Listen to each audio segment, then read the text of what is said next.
แน่อย่าเอาไปเล่นในบ้านเดี๋ยวเหอะ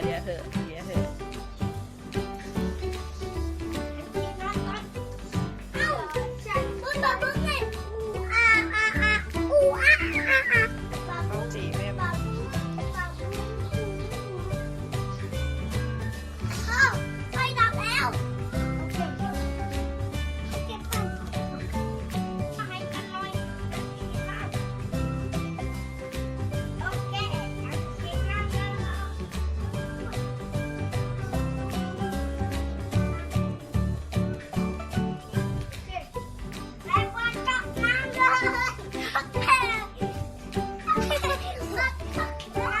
ไม่ต้องเปิดจริงเดี๋ยวเหอะ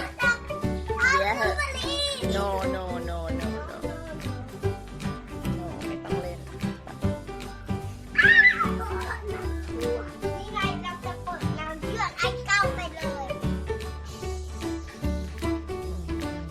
ก็ไม่เสร็จแล้วไม่หรอก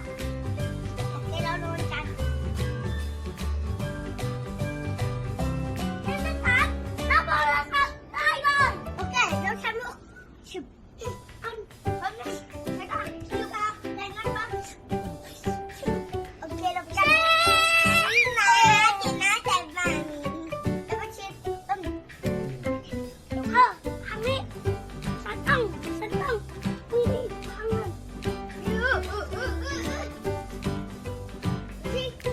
ที่นั่นทำไมอ่ะไม่ไปฟังครับตรงนั้นออกมาโอเคจะไปรับครับเราต้องไปอยู่ในรถฉันก็ไปอยู่ในรถนะโอเคมัน โอ้ยทำไมรถมันไกลจังเลย